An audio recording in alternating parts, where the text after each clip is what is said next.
I don't think we have to announce the episode numbers anymore. There's going to be so many. We have good old Drew here. Say hi to the listeners. Hello, everyone. Salute. Yes, we're starting to put out quite a bit, and it's good. It's starting to get a bit of traction. Definitely. And then we have a new guest who goes by the name Farno and looks apparently like Dr. Manhattan. Maybe you can introduce yourself briefly. Hello, I scare people online with my face, but no. I'm Farno. You might know me from History of Everything, something in that regard, or from Blue Sky, or formerly Twitter. And yeah, I'm trying to make a YouTube video about the Russian Constitution, and I'm failing. But I'm trying.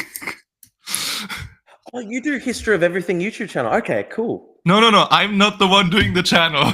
He's doing another person's doing the channel. I'm sometimes on the channel when he live streams. Oh, cool. Okay, cool. Excellent. Okay. I have some interesting topics we could discuss today. Let's let the conversation flow freely, but let's start with probably the most interesting one would be Elon's harem and how he kind of controls all the baby mamas and their kids. So maybe Drew, you read about this. Maybe you can briefly summarize what's going on. It is legitimately really disturbing. And it's actually pretty sad as well. I've noticed actually there are some conservatives, obviously not MAGA type conservatives, who it's unclear what MAGA conservatives even really believe in anymore, aside from Trump worship. But more principled conservatives, even they have sort of started to call out Elon Musk on this because it just makes so little sense. He has essentially what happened is he paid this woman, or he offered this woman, I think her name was Ashley St. Clair, essentially offered her $15 million and $100,000 per month in exchange for her silence about the child. He's publicly got 14 children, and multiple sources, according to the Wall Street Journal, say that there are many more than the 14 who are publicly known. So that's amazing. I mean, how many could he really have? Potentially dozens at this point, which is a bit disturbing. And so there are some conservatives who are starting to say, I mean, more principled ones who are trying to say, this is actually really against family values and all these sorts of things. How is this man so part of the MAGA movement? But essentially, he apparently refers to his offspring as a legion, suggesting hiring surrogates to 26-year-old Ashley St. Clair. That's pretty sad. She's actually 1 year old. I think she's actually my age. So this girl is literally my age. I think 26 years old. He offered her $100,000, $100,000 a month, $15 million on top of that in exchange for her silence about this thing. And apparently, this is also in the Wall Street Journal stuff. In 2023, he had a meeting in Austin where people he described as Japanese officials asked him to be a sperm donor for a high-profile woman, according to a text message reviewed by the Journal. They want me to be a sperm donor, no romance or anything, just sperm, he texted Ashley St. Clair. Musk later told her he gave his sperm to the person who asked for it without naming the woman. Now, one of the most incredible and disturbing parts of this story was anybody, and this will be familiar to anybody who's extremely online, extremely on Twitter, as Pekka and I are, we would all remember about 6 to 7 months ago, there was this influencer, Tiffany Fong, and she seemingly came out of nowhere. That's maybe unfair to her. She did have a track record kind of looking at cryptocurrency fraud and stuff like that. She did some good work, apparently, exposing SPX, I think it is, when it came to his massive fraud scheme, Sam Bankman-Fried. So she did some work on that. SPF. So she did some work on that one, SPF's downfall. And so she had a bit of a following. I think she had like maybe 20, 30,000 followers. Actually, I think she started off with about 10,000. And essentially, somehow, Elon found her. And he basically started retweeting her like 50 times a day. And she very quickly went from like 10,000 followers to like 300,000 followers. And at the same time, she was posting every time the fortnightly X ad revenue earnings would come out, she would post hers. And people all around the world would be like, just like incredibly shocked. Because like she posted at one point that she had made $21,000 in X ad revenue over a 14-day period, which is just, and 21,000 US dollars. That's crazy money, right? So I think it became clear to a lot of people. I mean, it was certainly clear to me, Pekka, I'm sure it was clear to you. People would actually make jokes about this, and these jokes would get literally like millions of views, hundreds of thousands of likes. People were joking like, it's very obvious that Elon wants this girl to have his baby. And someone even created a prediction market, I think, on one of the prediction markets online. They literally created a prediction market around it. And then suddenly around, I can't remember the exact month, but after a month or so of just retweeting her constantly, really boosting her stuff, always constantly replying to her, and even publicly flirting with her to the point that, like, yeah, it was obvious to everybody. Suddenly one day it emerged that Elon had actually unfollowed the poor girl. And suddenly, and so a lot of people started asking, you know, oh, gee, what happened? I wonder why this happened. It now comes out in this Wall Street Journal story that Elon had actually directly messaged her on Twitter requesting that she have a child by him. And she essentially said no because she wanted to have a more traditional relationship and family, which is actually amazing. I mean, this girl essentially would have knocked back, she's probably knocked back $20-30 million here based on her own principles. I mean, respect to her on that count. But yeah, she knocked him back, and then essentially he immediately unfollowed her, and suddenly her Twitter ad revenue payments just go down like by 90%. So Elon sort of pulls the rug on her, which is just brutal, right? And yeah, we were all joking about this at the time. About 6 months ago, everyone was saying, oh, Elon really obviously wants this woman to have his child, blah, blah, blah. And now it actually is confirmed in the Wall Street Journal. He, directly messaged her. So yeah, things are very strange in Elon's world.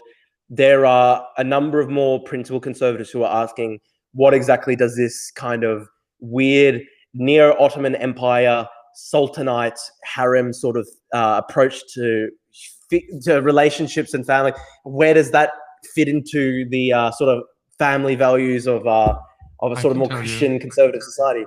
And yeah, no, I mean, people are wondering, and honestly, I think it just fits into the broader thing of Elon is not really well at this moment. I think Pekka and I have discussed this on a previous podcast where I think our theory is just that he's probably messed himself up with ketamine. And it's sad because at one point he was actually a pretty revolutionary businessman, and at one point was a pretty intelligent individual. There are people have put his speeches through AI, and they've seen that, like, some of the speeches he gave on technical topics 10 years ago. All right, graduate student levels. Some of the speeches he's giving now on technical topics are at the same level as like a grade 7, grade 8 student. So there is actually like a cognitive decline according to AI when you feed his interviews transcripts through AI. And it's sad. I think this guy's messed up his mind on ketamine, and this harem style approach is like literally one of the most toxic things I've ever heard or seen.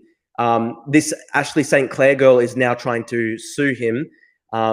And it's just this diabolical, disastrous thing. I think this poor girl was actually reduced to trying to publicly tweet him on X because there was some kind of emergency with the child or something like that, something like a health emergency. And she was reduced to trying to get his attention by literally directly tweeting him on Twitter. And this guy was ignoring her, had blocked her messages or something like that. So yeah, it's actually very disturbing. Pekka, I'm interested in your thoughts. Fano, I'm interested in your thoughts. I would say, because you said it doesn't fit into the like conservative mind like picture, right? And I mean in a more traditional. I mean, I get what you mean. Like, there's the kind of there's the Handmaid's Tale type approach where it's like literally women as breeding programs, and that's Elon's sort of thing.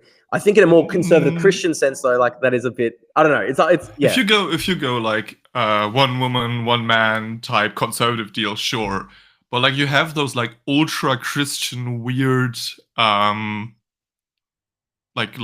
religious groups in the US which very much did what he is doing, like.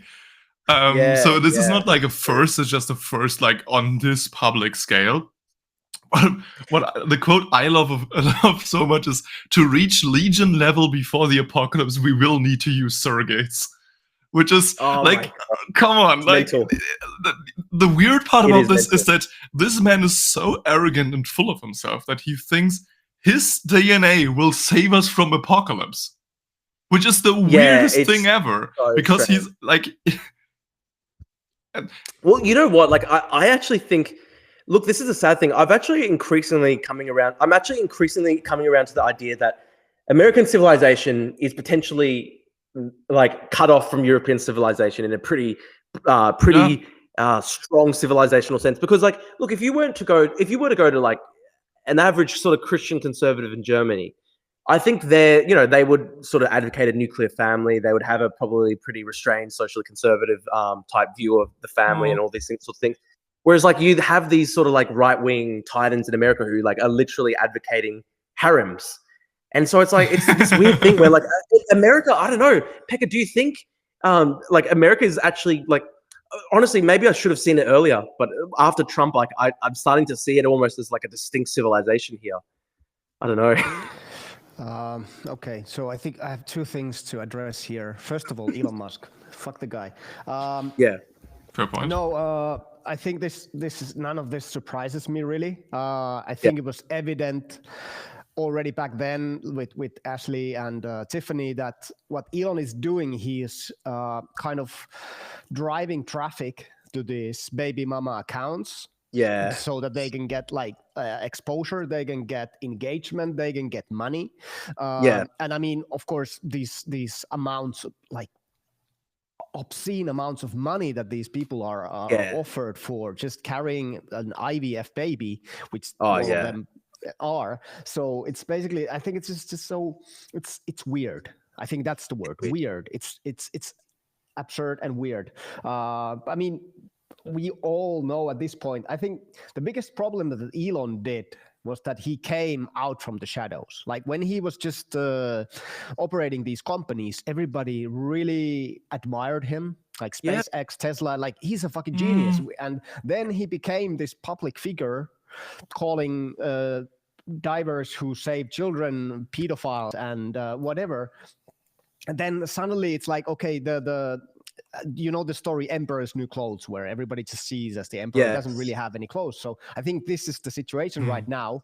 And we've reached a point where far-right militias are protecting Tesla dealerships from, like, I don't know who, so-called left-wing activists. And this is just, it's just so weird. Like the whole timeline of Elon becoming absolutely unhinged. It's so weird. It could be a movie, it could be a TV series, and people would be like, this couldn't be real life, but it is. And he's just I don't know. I don't want to put all the focus on Elon on this episode, but I also want to talk about the difference between cultures in Europe and US, because well, Farno, you are also from this great country of Europe. So I think the biggest difference between the United States and Europe, most European countries right now, is that we kind of in the US, everything it's a land of extremes. Everything has to be big. Everything has to be extreme. Everybody tries to become extremely rich, or they are extremely poor and they live in a tent city in a city center of San Francisco. Whereas Europe is more like, I don't know, we kind of try not to go to those extremes. We are happy with less.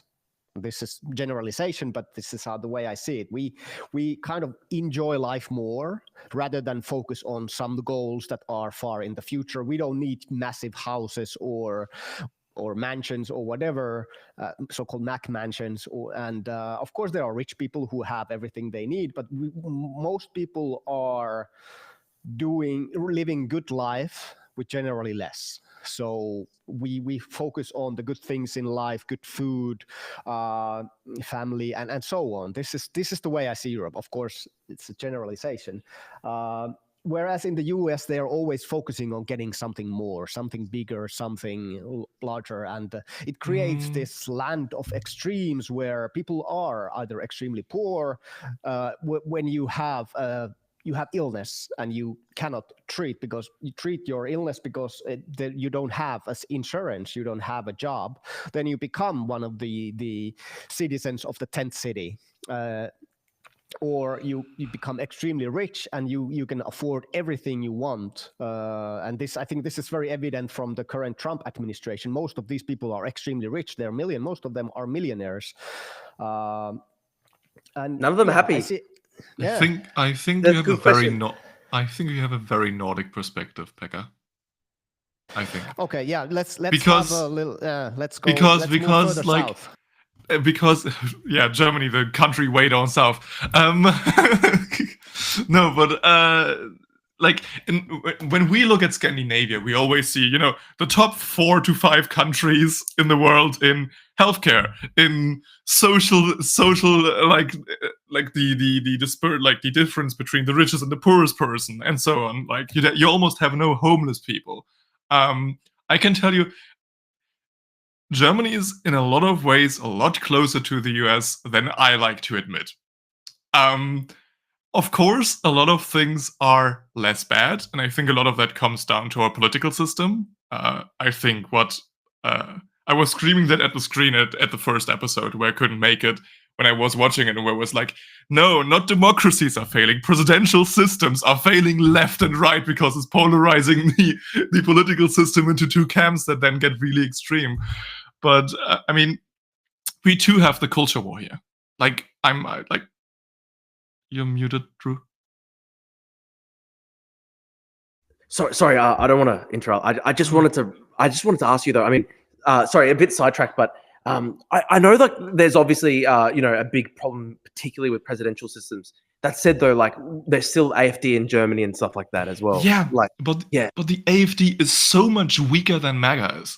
Like true, if you compare that, like in the US they reach over 50%. In Germany, they are the second largest party, but they are like, or the third largest. No, they were the second largest party in parliament. They are now, but like they are 20%. Yeah. 4 out of 5 Germans say no, we don't like this. True. Currently Good point. 25 though. Yeah, but that is party right polls now. in Germany. Polls are okay. I have to say, polls in Germany are very accurate 2 weeks before the election. They are very, very bad at portraying what people think directly after an election. So what you usually have is, when we have an election, you get, like, let's say you get 30% for the CDU, and you get, let's do an old election, you get 28% for the SPD, the Social Democrats. And usually when the CDU then forms a government, you have a poll where the SPD is suddenly the larger party and everyone is unhappy with the coalition. That happens every single election cycle. So I wouldn't give too much about that. There are states where the AfD is a lot stronger. That is where the social, like, I think a lot of it is just a social issue where people are just noticing that they do not own anything. They will not own anything ever, or not a significant amount. And they get significantly frustrated. And the solution people choose is often something I would not describe as being healthy.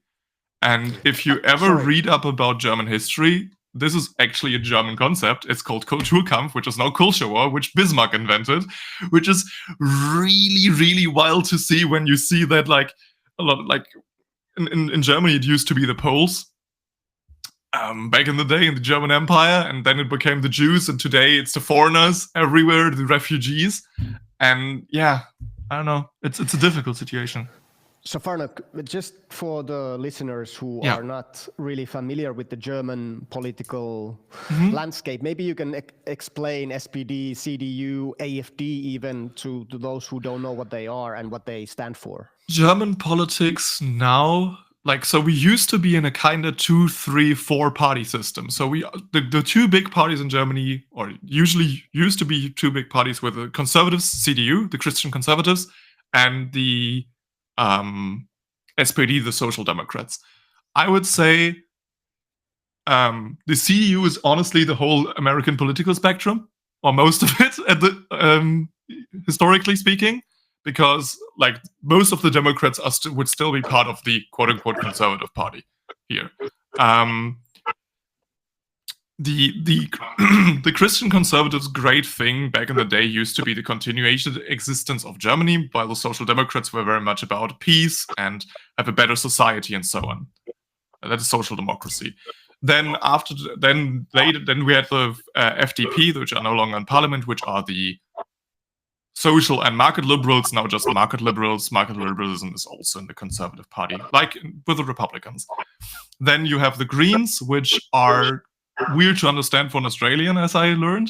because the Greens in Australia are quite crazy at Yeah, parts. good point. Yeah. And in Germany, they are made out to be quite crazy, but like often from like actual environmental organizations, they get criticized for being very, very, very timid in their approach at this point and very happy to compromise.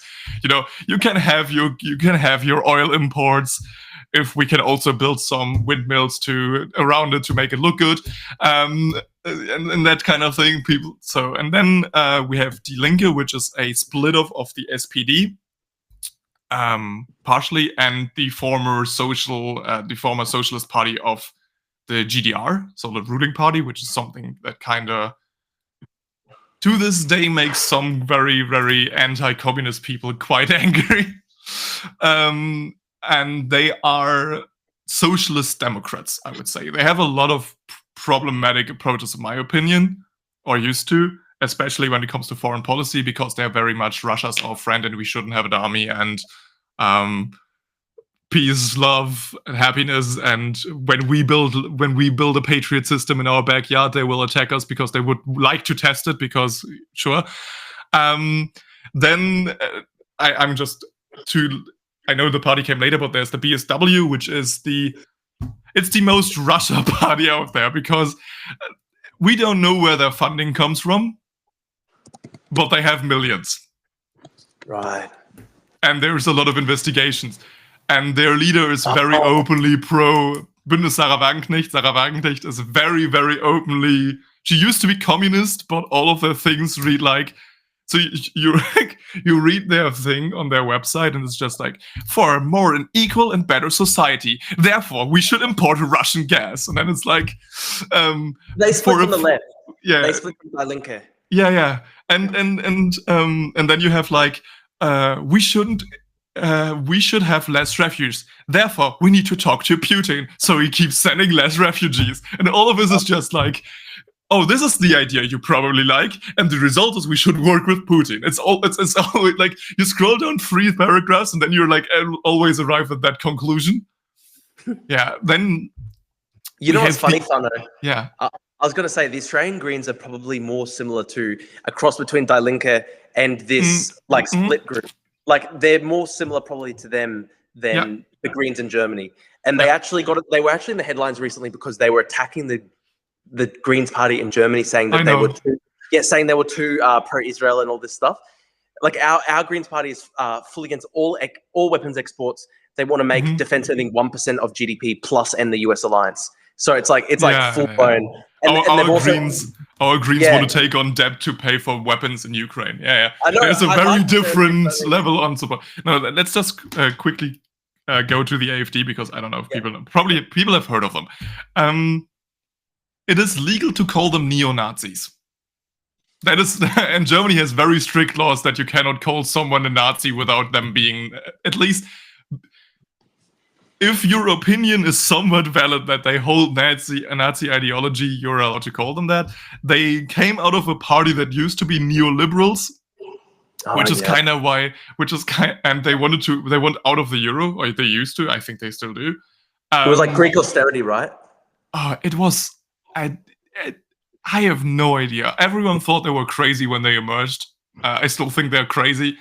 Then the refugee crisis happened in like 2015, 2016, and continued. And then COVID happened, and people were like, yeah, everything is the fault of the refugees. They say, the weird thing is, when you talk to people voting for them, they sound a lot less radical than when you listen to them themselves.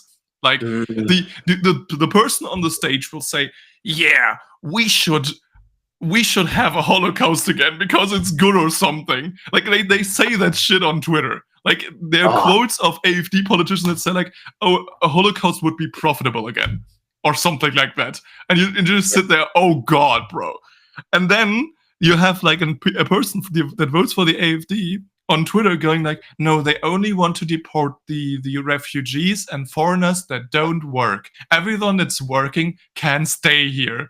Meanwhile, the party meets in Potsdam, which is like 2 kilometers of Wannsee, by the way, where the Wannsee conference happened, right? It's really close, as a meeting about remigrating even German passport holders, like Germans, that have a history of migration. And I said there like, this doesn't fit. You cannot be of the opinion that the party is somewhat timid when the party says, we want to deport everyone that isn't white and German. That doesn't work. Wow. And that is like, people don't like, I'm genuinely scared of them and I think we should ban the party. But people are scared that they can't. So they don't want to try. You didn't vote for AFD? No. So, yeah, I mean, at first I look like they're a wet dream. I'm an almost 2 meter tall blonde German dude. I look like say that. I mean, we don't see you. You can just you don't. I'm but like 2.2 meters. No, I'm 196. Yeah. No, but I look like they're wet dream, and they get really angry when they realize that I'm not right wing. Can I say one thing? Yeah.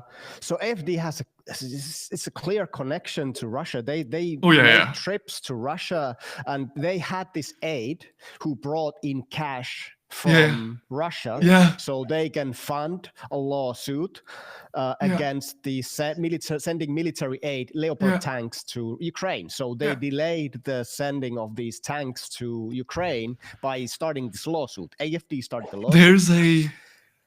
There's an AFD member of parliament that owns a farm in Belarus where slaves work on.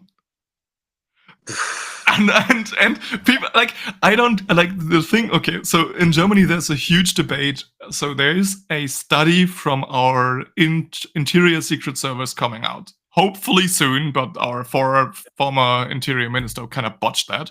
So it's hopefully coming soon, which is about the fact whether they should be banned or not.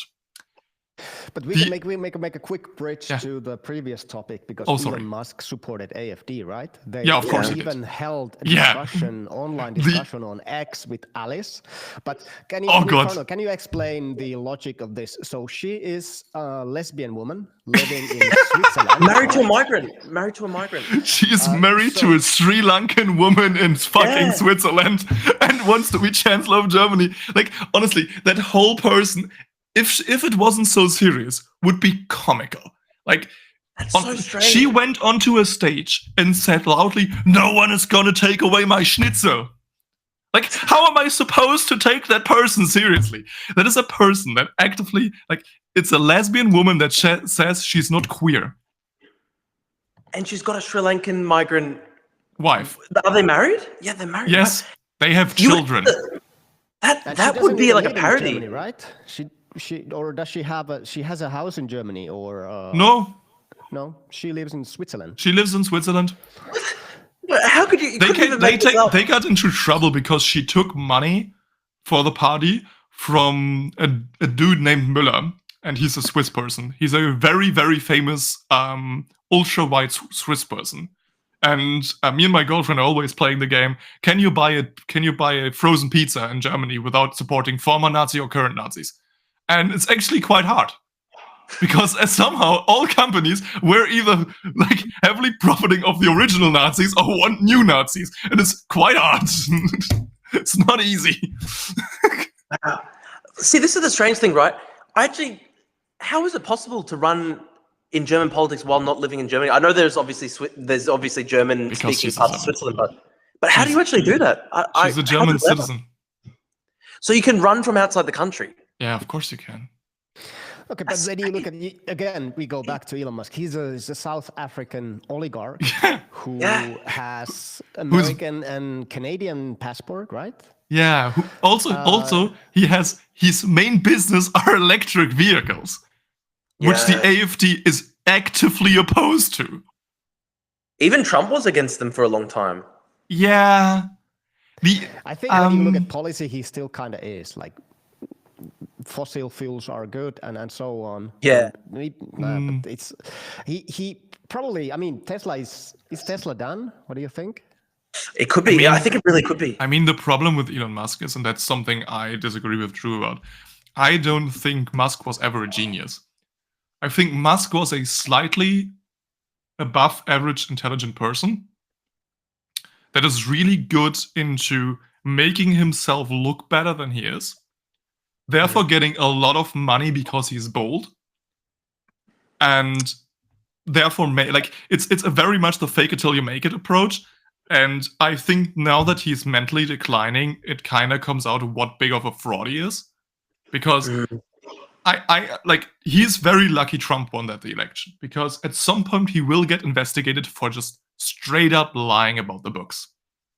Yeah. And when he gets But Drew, yeah, let's go back to January. You were defending Elon, right? Let's talk about that. Look. Obviously, yeah, no, that is one of my greatest ever mistakes. I did a video with Pisco the other day. He's a guy sort of in Destiny's orbit, and he was smashing me for that at the time. And I actually did a video with him yesterday where I said, straight up, I was completely wrong. You were completely right. It was one of the biggest mistakes. I think basically what was happening was I was trying to cope. Because Australia is so dependent on America in terms of its alliance. And I was trying so hard to cope, like, oh, maybe Trump won't be so bad. Obviously the whole time I knew Trump was bad. I supported Kamala Harris and everything. But like, it was after the election, and I was trying so hard to cope. And look, I guess my views on some matters to do with, like, for example, British, like, for example, Islamism in Britain and extremism, stuff like that. I guess my views do tend to be a bit more conservative. And what happened was he reshared me when it came to the story of the grooming gangs in Britain. And I still think that's a horrible story, and I still think it was a big failure by the British state. And there are independent reports by, independent non-right-wing judges who've said it was a massive mistake, massive failure. But essentially, yeah, I was coping so hard. I was trying to he retweeted me, and at the same time I was coping, like, hopefully Trump won't be as bad. Remember when he first appointed Waltz and Rubio, I was trying to convince myself they're not going to be that bad, because these guys have a track record of saying pro-Ukraine things. They have a track record of not being so bad on China. But really, obviously, it was a complete disaster. And as soon as, 2 weeks into the administration, it was clear that they were all evil. And really, it got to the point where, the Zelensky meeting in the White House, where just straight up, where there's no illusions whatsoever, these people are just evil as fuck. And so, yeah, like, my position is, like, I was always anti-Trump. I tried my hardest to have a cope. I was trying so hard to sort of give a grace period to the new administration, just because of the American alliance is so important to Australia. I was trying to hope maybe he won't be as bad as possible. But no, he's been even worse than I ever expected. And and look, it's interesting, because I did read the Walter Isaacson biography of Elon Musk, and recounting his early years at Tesla and stuff like that, like, they did make some amazing technological and organizational breakthroughs at companies like SpaceX and Tesla. Yeah, there was generally, sorry, what'd you say? I don't think he did. Like, with Tesla, yeah, not him, his employees. Yeah, his employees. The problem with Elon Musk, he gets a lot of credit for scientific things. He has nothing to do besides money. And like, when you talk about his early days, have you ever read up what he, as a CEO of PayPal, or like the previous thing, or it's a bit complicated, what kind of decision he made? He effectively scammed hundreds of thousands of people out of small amounts to increase the money, the cash flow of the company, which is super illegal, and it only didn't ever catch up to him, because the amounts of money were like, oh, we catch $4 here, $3 there, and he is very willing to cross a line that you should not cross, in hopes that it never catches up to him, because he comes out of a system where he thinks if you're rich, things don't catch up to you, which honestly seems to hold true for the US right now. There's a really interesting article by this writer, John Gans. He's like a sort of leftist writer in America, and the way he defined it on his Substack was, he called it bossism, and it's like the ideology that came out of like the Afrikaner politics in South Africa, like the politics of the big bosses. And I think that was actually a really good analysis of Elon. Look, I think at one point what he was doing in business was quite revolutionary and amazing, but it's now at the point where, I mean, anything that actually is achieved at his companies is obviously just not, he doesn't have any input into that at this point whatsoever. I think he's had a massive mental decline, and I think he's been radicalized by this sort of online echo chamber, and there's been simultaneously a massive mental decline, probably because of drug use and stuff like that. And it's also just like hubris, and it all comes together to like an insane mix of arrogance and drug use, and mainly arrogance, probably. Do you guys think that he heavily switched from centrism, maybe even left centrism, towards like he enjoyed being this like, oh, I can go to a scene club in Berlin type of dude, to this very right-wing persona. Do you think that has to do with, I mean, partially probably because with the mental decline, but do you think, what do you guys think that it might also be, oh, the left criticized me, therefore it was they're a lot of against that. me, It was a lot of so that. I switch teams? Yeah, it was a lot of that. Maybe I can just briefly comment on that. I think objectively, Elon Musk is best in the world at making money. He's the richest man in the world. He's the best at making money. I mean, of course, you can argue Arnold. that Vladimir Putin is more richer than he is, but I mean, he is the best at making money. He's in that sense, he's the best. He's not the best businessman in the world, but he's best at making money. And about his kind of, I think his political switch is opportunistic. I think he saw an opportunity and he took it, and it kind of paid off. But then he's probably realizing that he's being thrown away because he's not useful anymore. And Trump is kind of keeping him close if he needs more money. Like, oh, he's in the bank. So let's go to UFC. Let's go to take your 4-year-old kid with you and see two guys beat up each other and so on. Let's go there together just for PR. But probably in the kind of, he's being in the background, in the shadows, he's being like thrown off from the inner circle. And that's basically the same thing that happened to many in Russia. Even you can Oleg Deripaska was kind of sidelined, and many of these. Berezovsky, definitely. So a lot of these, I would say, sociopathic people, they take advantage of you, and then when you are no longer useful, they'll just throw you away. And if it becomes convenient again, they'll welcome you back in. But that's the way I see. They are all opportunistic grifters. The whole, basically, well, not maybe all of the Trump administration, but many in the Trump administrations and those who are in the inner circle, they are opportunistic, they are greedy, they are grifters. I think he does. I think he was genuinely radicalized, though. I think he, at a certain point, he did genuinely get really, really far right, though. And I think, because I mean, if you're just looking at it from a purely business perspective, it's now at the point where like he's destroying the Tesla brand in Europe and stuff like that. He's actually killing himself economically, probably a lot. And there was news that he was trying to talk Trump against the tariffs, and he had no influence over that. So it's interesting. Like it seems like maybe it's a point where he does believe, some of this ideologically, and he's allowed that to even get ahead of his own business interests. I'm not sure. It's a very hard thing to say.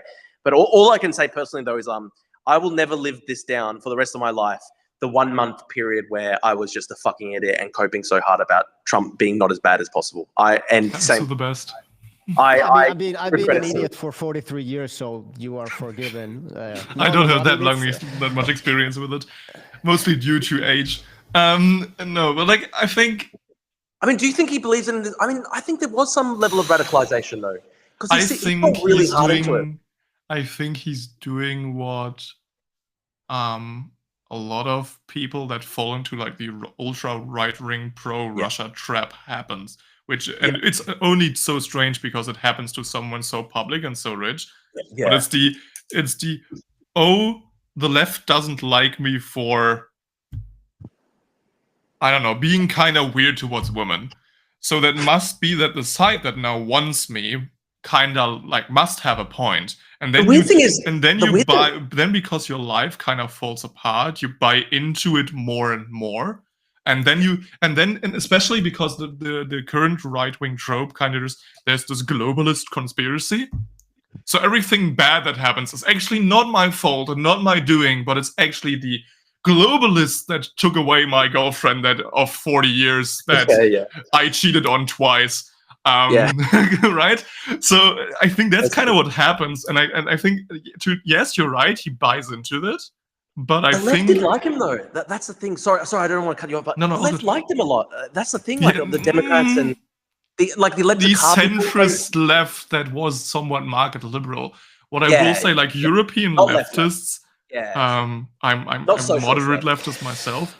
Never really liked him because, like, I think as early as like 2015, especially like in Scandinavia, when he was building his first factories, there were strikes against him, and you just saw the American business ideal clashing with European reality, and yeah, I guess if you want to call American market liberals, lefties, I guess that is true, but like not socialists. I definitely agree with you. Like, definitely not like sort of like leftist. But I guess the American liberals though did seem to. Yeah, like sure, liberals did, but like I think the issues with calling liberals leftist, like social democrats are already certainly a step left from liberals, like especially the market liberals. And I think social democrats, especially like in Scandinavia, are very strong. That is a significant part of the population. Yeah, I think the whole discussion with the political spectrum of left and right, I think it doesn't really, it's lost its value altogether because we are talking about economy first of all, we are talking about policy, and then we are talking about ideology and like how do we see the world. And I'm a communist, and to the most Americans I would be a communist because I support the Nordic social benefit system where if somebody falls sick, they don't go bankrupt, they don't have to move to a tent. I'm a communist, so that's conservatives in Australia support that. Like we've got thing, like, and the conservatives support it here. So I mean, there's nobody in Finland. There's maybe 10 people who in Finland would support that, maybe 20 in Sweden, 17 in Norway. But I mean, this is something that's it's just the whole discussion is absurd because we look at politics through this completely different lens. So it's very difficult to understand when the Americans are speaking about left. It basically, policy-wise, it means somebody who is still in the center right if they would be in the Nordics. So it's kind of a pointless discussion where we don't understand each other because we speak different language. That's true. The right wing in Australia, the right wing in Australia, they all support public healthcare, universal public healthcare. But you know what? With the whole Elon topic, especially with like right wingers now protecting electric cars, right? Yeah. Okay. To be fair, part of me thinks absolute master plan. Like Elon Musk wanted electric cars to be popular with all political structures on all sides. He's a genius. He went right wing, so everyone buys electric cars, not just the lefties. Genius. Okay, no, but like, I mean, would be a play. But I think a lot of it, and that is something about politics that that triggers me a lot is people support everything the dear leader says. Yeah. No matter their ideology. Like Trump could come out tomorrow and say all capital shall be owned by the state, for the worker is the, and conservatives would support it. And the other, I don't exclude, like the other side does this too. Like Democrats in the US have outright supported very right-wing policies, even though they proclaim to be left-wing. And I think people need to start to think. Out of interest. I think the whole their interaction with the ICC regarding Russia and then Israel. Oh, okay, yeah. Which is supposedly a left-wing talking point, is supporting international judiciary to have a situation where there is no lawlessness on an international stage. So yeah, and the moment they switched sides, suddenly the ICC was an evil organization again, right? And I think people need to start, and politics need to start to think for themselves again, and not just, I like to call it hooligan politics, where they just run into one direction, scream everything my side says, and don't care. And I think it's okay to have right-wing opinions as a lefty and the other way around. Sure, let's be good with that. But at least be honest to yourself and say stuff, and only say stuff that you actually believe in. Because what is currently going on social media is a disgrace, in my opinion. Because there is no genuine discussion about anything anymore. It's just a screaming match and who wins, who's the loudest. Like currently the election cycle in Australia, who can sell the best band-aid for the housing crisis? Like no one wants to solve it. They just fight over who has the best band-aid. Like, oh, dude, we're really bad. There was in this week of politics in Australia, both parties were competing on who could raise house prices the most long term. Yeah, I saw that. And I've said this in a couple other podcasts. I'm like, dude, the Australian housing bubble relative to GDP is larger than where the Japanese housing bubble was relative to their GDP in the 1980s, like just before their massive meltdown. So it's actually really scary in Australia right now. It's pretty bad. No one wants to be the dude no one wants to be the party that popped it. That's true. Yeah, exactly. No one wants to be the party that pops it. Pekka, I don't know how much you know about this, but like both parties suggest quote unquote help for people to have more money to spend on houses. Oh right? My God. So the idea is the houses are too expensive to let's give people more money, which you and I both know when there's limited supply and I give people more money, what is going to happen? Oh my God, it's such a disaster. I'm never getting a house. Houses are going to get more expensive. Oh, dude, it is actually, it's really scary, honestly. It's like, I think Australia and Canada have had really bad economics. Canada's wild. Yeah. I'm honestly... Okay, we're going to get into a completely different topic, but my one thing is, and the people from the History of Everything Discord, it's bad though. Like, will know this. I have a very strong opinion on the fact that I just think you have a second house. You paid 10% of the value of that house in tax per year. Period. Look, if you don't live in a country for 10 years, like if you have not lived, for example, in Finland, and you own a house in Finland, and you have not lived there for 10 years, you should be forced to sell. You should not be allowed, while you not live in a country, to own property there. That makes no sense to me. You know what's interesting, Fano? If you look at, like, say, a country like Singapore, and it's traditionally seen to be like a really right-wing country, like a sort of authoritarian right-wing sort of system. But like their policies on housing are a lot more sensible than Australia, and like they're effectively kind of leftist a solution. To be fair, Singapore has no land. Yeah, true. I kind of get it. If I was Australia and I had like the population of a mid-sized European country while being as big as the whole land of the EU, I probably also would go, whatever.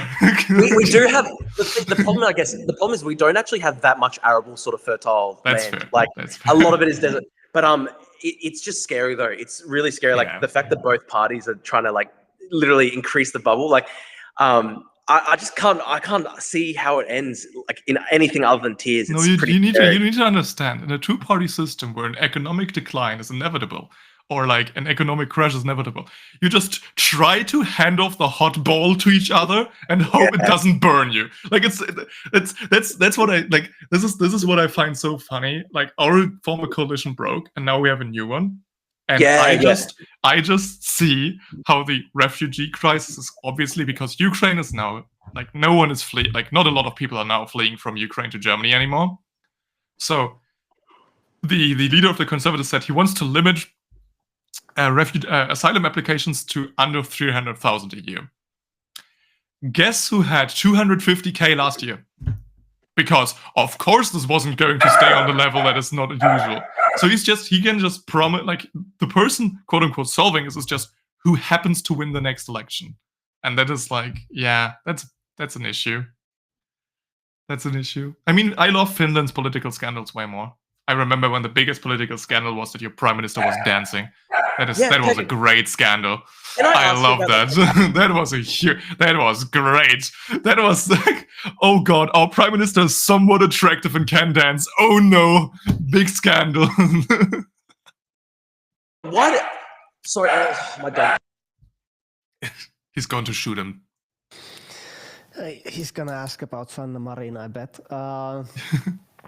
I mean, the housing market, I think it's in many countries, it's a massive problem, and it's gonna be it's gonna be like 2008.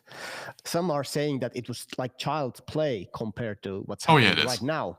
And just going back to Canada, have you seen these TikTok videos of do you want to buy a Canadian house or a European castle? Oh yeah, the prices are the same.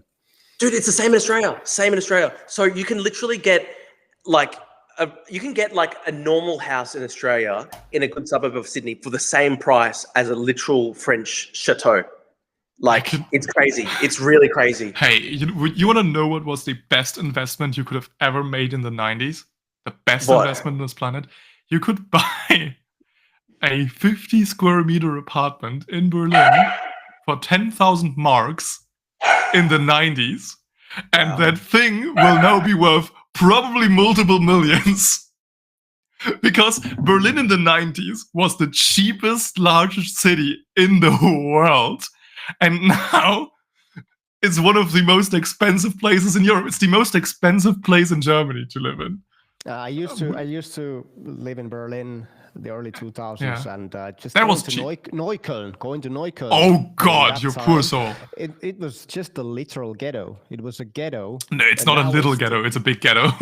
I mean, literal ghetto. It was. Oh, literal. Yeah, yeah. You No, go it is. there, Yeah, I know. It's just migrants from Turkey. Well, many countries. It was like this boiling pot of cultures. And then now you go there. It's the most hip place you can go to in No, Berlin. Friedrichshain, but not Neukölln. I can tell you, Berlin has two parts of the city. So the part of Berlin I'm from originally has a percentage of people with my history of migration or being migrants.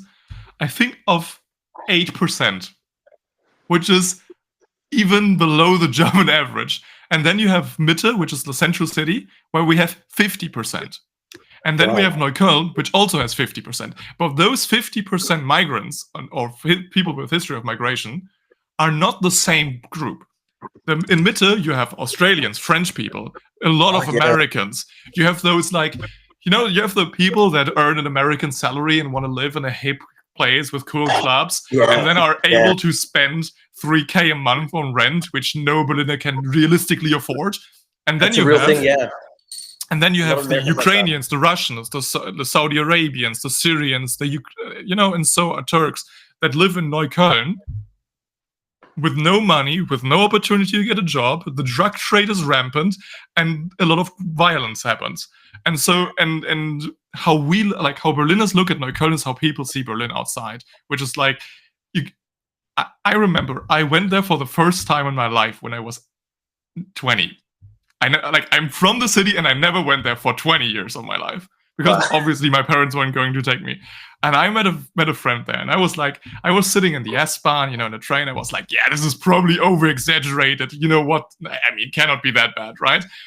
Go down the stairs of the train station, and I just see, someone with a needle and a lighter and a spoon. And I was like, oh, maybe it's not exaggerated. Oh, well. Counterpoint. I used to live in Neukölln, and I think it's not that bad. I mean, I know, but it was probably bad luck. In every big city you see. I mean, I'm not sure what's the name of the park near. I think it's in Kreuzberg. You can see needles everywhere. Girly. Yeah. So that one is really bad. It's not that bad. You just avoid some areas, and that's basically in every big city. You don't go to hang out near the train stations all day long in, I don't know, Frankfurt or whatever. Yeah. In every city you have these spots, or even in Helsinki you have these spots, but it's just there are safe areas, and then there are areas that are not that There's safe. Neukölln, and then there's everything else that is safe. Okay, all right. I think Drew, you had a question for me. Yeah. Oh yes, I was going to ask you exactly about Sanna Marin's fall. Like was it over the dancing video? Like, why did she lose power in Finland? Because from the outside she was so cool and popular and everything. But yeah, what happened there? Like, was it the dancing video? And also, I heard a rumor once that someone said maybe she was hacked by Russia with the dancing stuff. Like, is this true? Like, what's the go here? I'm not sure if the saying is in English, if it's correct, but there's this saying that no one is prophet in their own land. Yeah. Okay, so we look at politicians like Kaja Kallas, Gabrielius Landsbergis, Sanna Marin. All three were very fervent defenders of Ukraine, for example, and very popular abroad, but they were never very popular in their own country. So Landsbergis was never popular in Lithuania. Kallas was never popular. They were all relatively popular, but they were also hated. By many. So Kallas in Estonia, same with Sanna Marin in Finland. She was very popular politician. She became the prime minister. She could actually drive a lot of votes to the Social Democratic Party, but she was also hated a lot in Finland. What was it? What over? Out of interest. What do you mean? Sorry. So the people who hated her, what were their reasonings?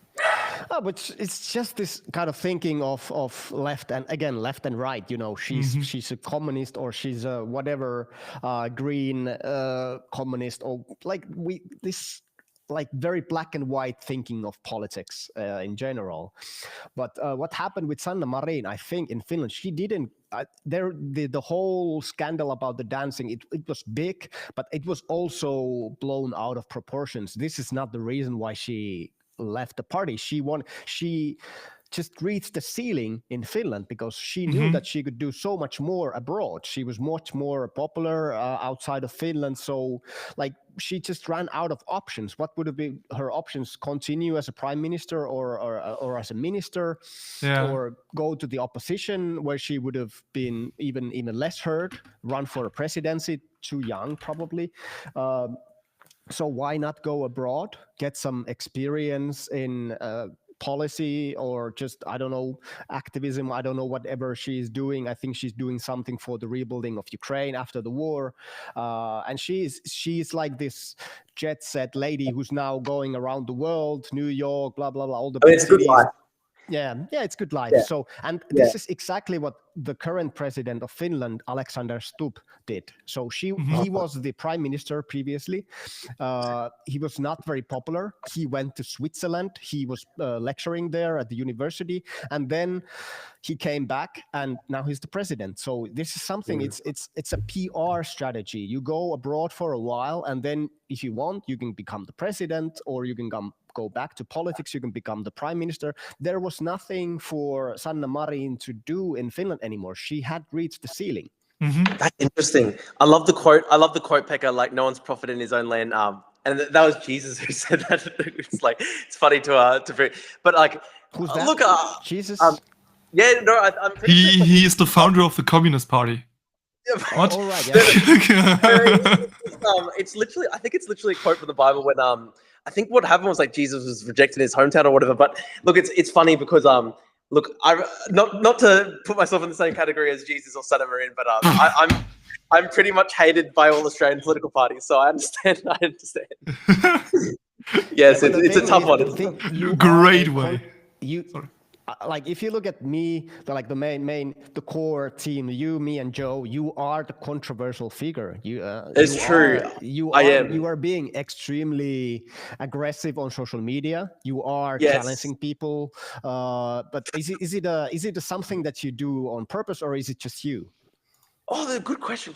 Look, I think part of it is like I legitimately get so passionate, and maybe because my family background's Greek, like, you know, maybe it's hot Mediterranean blood. I genuinely do get just so passionate about this. Like, all right, here's a good example, right? Like today, there's this Australian YouTuber, right? His name's Willie OAM, and you know, I'd previously gotten along with him, and he had a bit of a go at me today, and it was over something to do with Russia and Ukraine.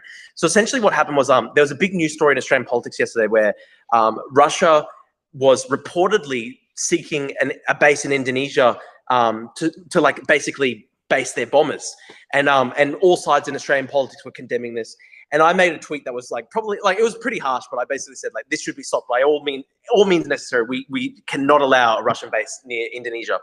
And Willie OM, and he was previously someone who was like sort of, it seemed to me like he was pro-Ukraine and everything, but he came out and he put it on his Telegram. He was like, oh, look at this. It's hypocritical because, you know, these people say that Ukraine should be able to choose its own alliances. Russia shouldn't care about military base on its own steps. But now Drew, the hypocrite, is saying Russia can't have a base near Indonesia. And I'm like, dude, you're Australian. Like, why are you doing this? Anyway, I looked at his YouTube channel.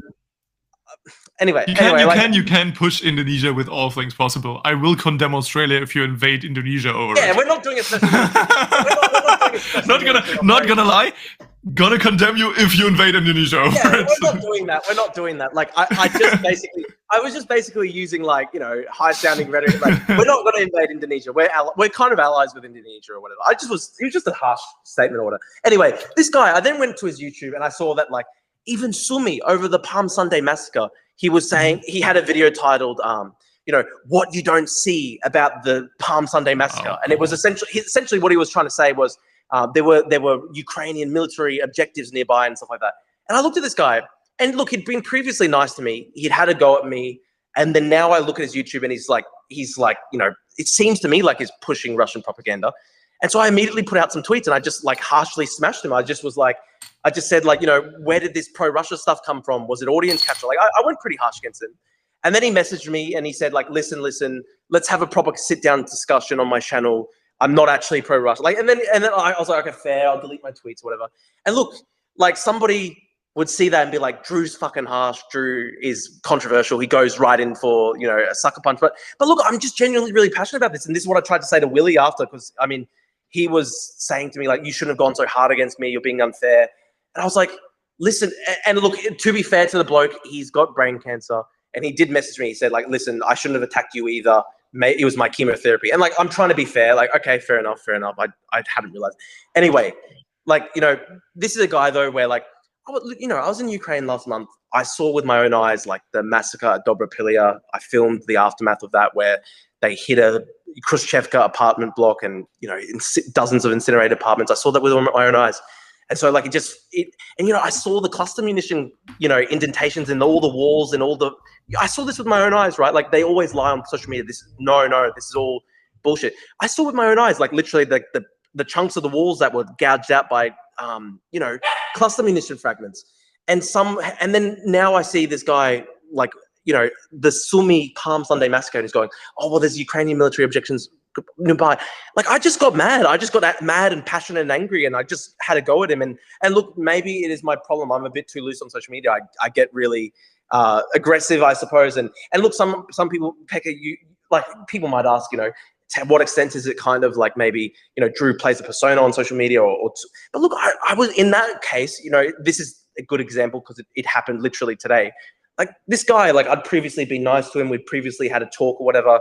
He had a go at me, and then I look at him and he's seeming to me to be defending the Sumy Palm Sunday massacre. And I just immediately had a crack at him. And look, maybe I should have talked to him more or tried to see if I could pull him back from the brink when it comes to this Russian disinformation and stuff like that. But look, I just genuinely get really passionate. I get outraged. I genuinely feel like really, for example, Jackson Hinkle, like when I see his stuff, I'm not even kidding. Like I genuinely feel like anger within me. And, you know, I therefore get really harsh on social media. I can have these big fights with people. The funny thing is that in real life, I'm a bit of to be honest, in real life, I'm a bit of a softie. Like, you know, I've got a little puppy and maybe I'm a little bit different in real life. But when it does come to these topics that I'm really passionate about, like Ukraine, for example, like I see someone like Jackson Hinkle, I see somebody lying about this stuff, and it makes me so angry, you know? Yeah. I don't know. How do you guys feel? How do you guys feel when you see this stuff? Yeah. No, that is so Greek. No. When you said I'm Greek and I get out there, I was just immediately thinking about, I don't know, Pekka probably remembers this. You remember the Varoufakis thing? Oh, Varoufakis. Where someone faked him sticking the finger to Germany, and someone, like a German TV show, photoshopped it so it looked like he was literally showing the middle finger to Germany. That's great. Oh, like, okay. and the Greeks in the 2010s were so mad at us. It was wild. Like Angela Merkel Nazi comparisons were rampant in Greece at the time. Now, I mean, I do get passionate, but I will say, being on social media, especially like in the function of being a community manager for History of Everything on the Discord, I have to say I have learned that people are more often than not evil, but incompetent or just straight up stupid. Like, I had the realization that someone that joined the server and I read that the Nazis were socialist, which is a take that is, you know, I used to think I only see by people that are really, really far gone in the nationalist sense, and then want to say, no, we're not Nazis because we're not socialists, right? And then I had to talk to that person, and I realized, oh, it's straight up a lack of education. Like, they don't know better. And it's in the name, so it must be true, right? And I think it's more often not as it's incompetence and not... So I'm a bit more calm. It's tough, right? It's tough when to know when to extend somebody grace and when somebody's so far gone, like a Jackson Hinkle type figure where like they're just evil, right? And even Elon, right? And look, like, maybe my stupidity in January where I was coping over Trump and Elon, like maybe that was really incompetence on my part, wishful thinking that I was hoping it would be as whereas like, and that Pisco guy, for example, had a massive go at me, but today we ended up having a good chat and we were able to talk about it. So look, sometimes people can just make mistakes, but there's another level where, you know, you get people like Hinkle or someone who's really malicious, and it's hard, right? I don't know, it's hard. Drew, would you angrily write a tweet about yourself if you saw the post you did now from someone else? That's the funny thing. I'm not even kidding. Like, if I saw myself 3 months ago posting what I was posting, like, I would have just told myself to kill myself. Like, oh God, in Minecraft. Yeah. Like, especially, I would have, like, seriously. And look, I think at least the important thing is the willingness to be able to publicly change your mind and repudiate your former mistakes, right? Because I think this is part of the problem with what happened to the Democrats in America, right? Because, you know, you had Kamala Harris, and in 2020, she had taken, obviously, like, you know, this is just more within the context of American politics, but within the context of American politics, in 2020, she had taken, I guess, more progressive left-wing positions. And then in 2024, she was running a much more moderate campaign, but people would try and pin her on that stuff from 4 years ago. And instead of just being able to be like, I was wrong, it was just silly or whatever, instead they would kind of just try and ignore it. And I think the best thing, right, is just to straight up say, I was fucking dumb, I did the wrong thing, like, and just own it, right? Because look, if I was doing this podcast with you guys and just pretending that I hadn't had that stupid, like, 2-week period where I was coping about Elon and Trump, that would be disingenuous. And then you can accuse that person of being a hypocrite. But there's no hypocrisy on my part, because I've actually said, no, I was fucking wrong. I was so wrong. But how arrogant do you have to be to go through your life with the idea of, I have said nothing wrong in my life ever? Like, sorry, when I was 16, which, to be fair, for me is just 6 years ago, I was always a social democrat. Like, I always was, okay, there shall be a market, but I'm somewhat of a lefty. But with that being a lefty, a son of two somewhat centrist left-wing East German parents, right? I grew up with war is evil, we shouldn't have guns, Germany should spend nothing on military because weapons is how wars start. And then the Ukraine war happened, and I found myself in a situation where I was like, no, I actually am for delivering weapons. Yeah. Like, when the weapons went to Egypt, to Saudi Arabia, even went into Syria where we didn't know what faction thought what, I was very opposed to that, always. Yeah. And then I suddenly found myself in a situation where I was like, no, I actually do support spending 2 to 3% on military. This is weird. This has never happened. Okay. And that's a good example. That's having the realization what I thought to be true was wrong is totally valid. And I think when it comes to politics, we need to allow politicians to change their mind. And I think that's a societal problem, because when, for example, if Trump now goes out and says, oh God, the tariffs, I was so wrong, which obviously doesn't fit his persona, but like, just imagine he would do that. Do you think anyone would give him credit for it? Because I don't think so. People would shit on him even more. Stocks would probably go up like $10 trillion. Yeah, of course they would. But like, also, would anyone actually give him credit for it? Because I think people would just call him weak, so like surrendering to public opinion, where I say, like, I don't like Angela Merkel a lot, but one thing I'll give her credit to is she used to surrender. She did something that not a lot of leaders did. She was a soft leader. She surrendered to public opinion, which is something you want out of your politicians. Yeah. Yes, of course, you don't want a politician who just swings around, changes opinions 10 million times because don't know what they think.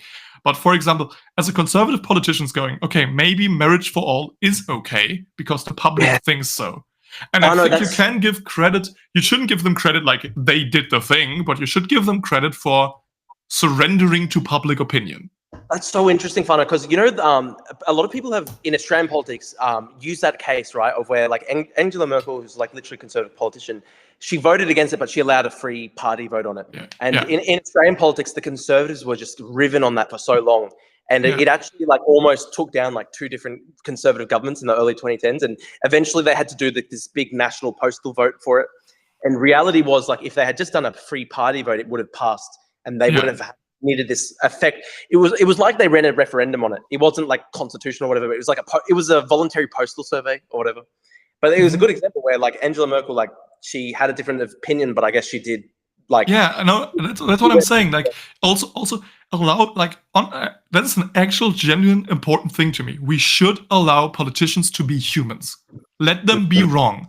You don't want the politician that, let's, for example, take Trump, that believes in tariffs, right? Has their whole life since they were 16 years old, 30 years in public office or in the economy and so on, went through their life with, I learned tariffs is right. I want to try this. Let me try this. They vote him in.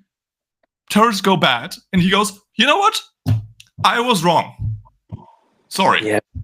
You shouldn't just. Yeah. I mean, okay, tariffs is a bad example, but like, you know, or they were in the military themselves 30 years ago, and they thought, hey, if we did this thing regarding sexual crimes within the military this way, and you try this for a year, and you realize, man, was I wrong?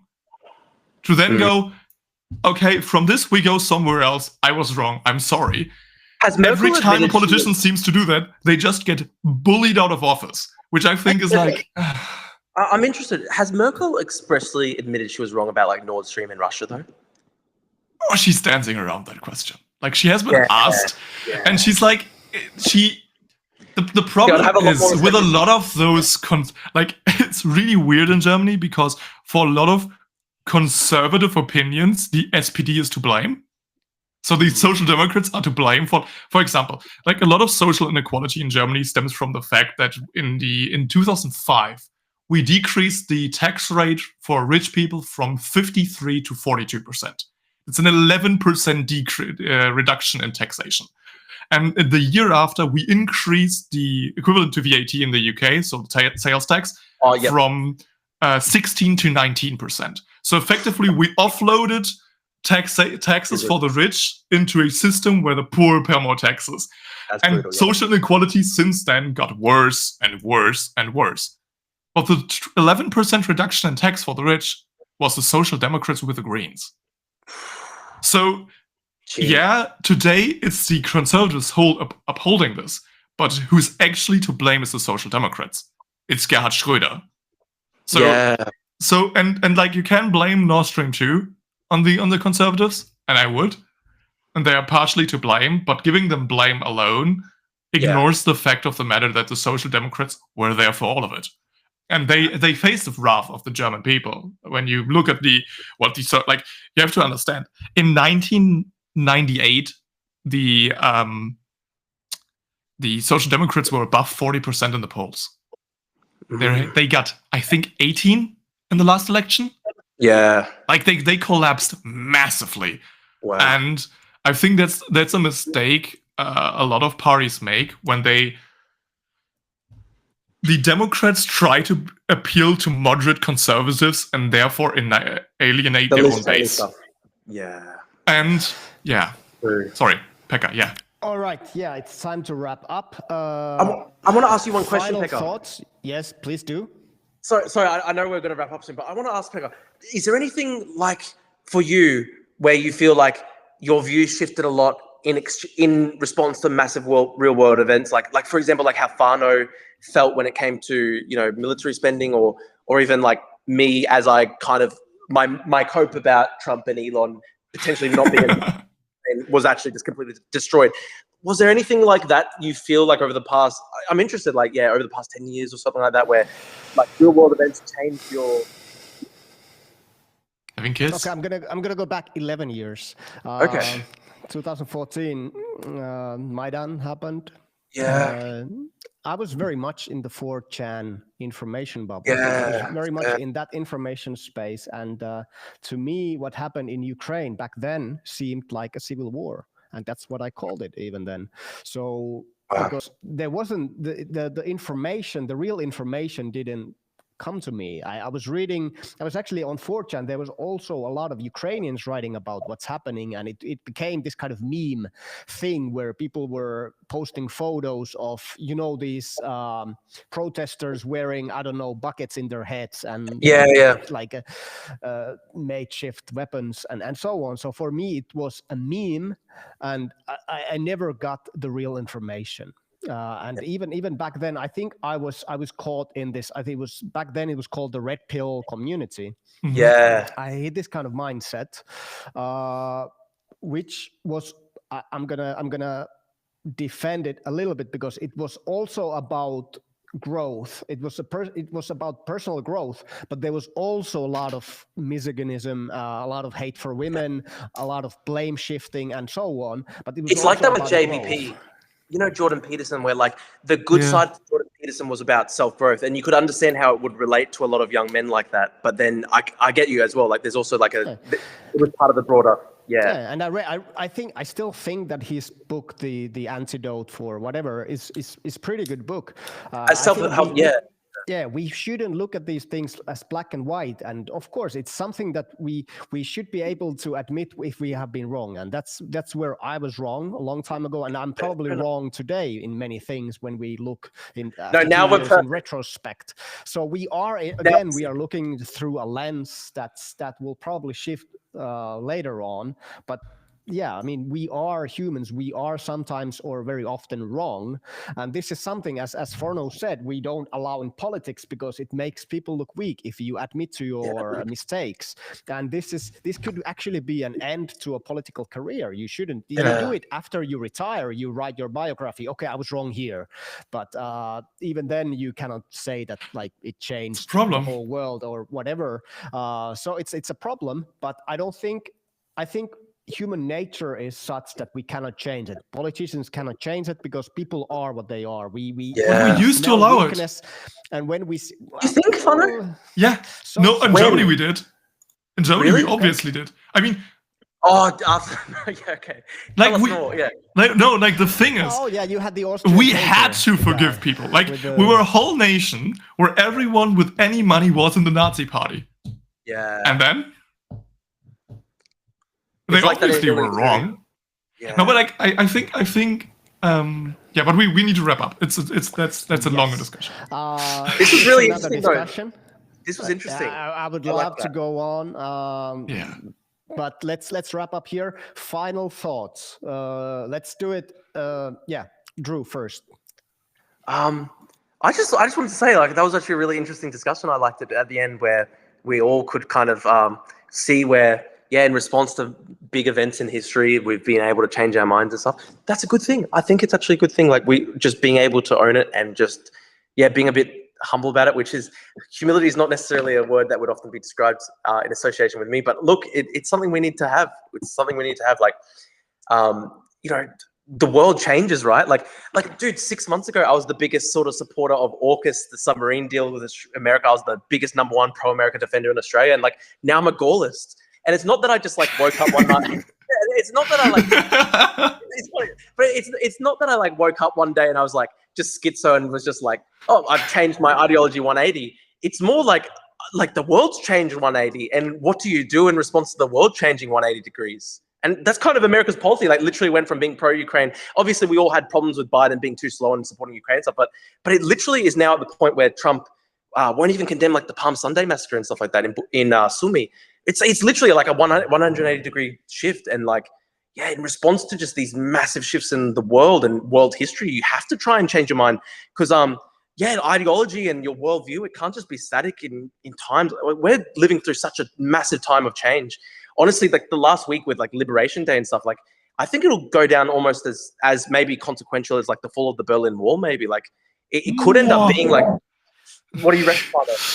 Not for my country. I know. I mean, for world economics, though, like if it really ends up completely destroying the entire global trading system and ending American trade with China and stuff like that will be in 100 years from now. Like historians will look back on like the past week and be like, this was a huge pivot point in history, and we're living through that now, which is just crazy.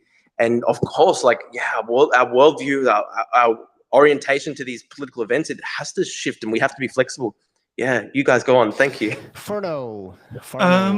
I think my final thoughts are that the world, as weird as it sounds, can learn something from German history, which is the fight for democracy and for the best situation for your country never ends.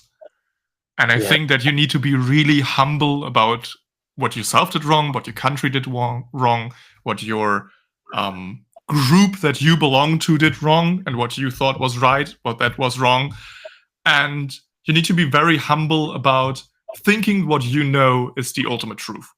And you need to always question it. You need to be vigilant, let's say. And I think we're not gonna solve every problem immediately. Not a small group is going to solve problems immediately. And I think we need to, as humans, always have open and helpful and valuable discussions about what topic can be solved in what way. And we need to be honest to each other, and we need to be able to say, hey, we thought about this for 20 years. You were obviously right. I was wrong. My bad. And the other person needs to have enough humility to not gloat, but say, hey, I agree. I've been there, done that. Welcome to the correct side of history, which is not very humble. But but you know what I'm saying, right? I remember reading that Angela Merkel was talking to Xi Jinping, and she was trying to tell him something about like 20th century history in Germany, where she was essentially saying like it was our experience of the 20th century and Nazism and stuff like that, where it was essentially along the lines of what you were just saying, where we're like, we were able to see that we were wrong, and we have to be able to see that. And apparently Xi Jinping just told her, but we had a different experience of World War II, and it's not like that for us. It was essentially like that. And it was just like, we are proud of not being proud. And not being proud is something very valuable. Pekka. Yeah. All right. Democracy is fragile, but it is worth defending, of course, which is what we also try to do here. Thank you for another great episode, Drew and Farno. We'll try to get this out as soon as possible. Thank you, and stay vigilant, stay safe. Thank you. Bye. Thanks, Pekka.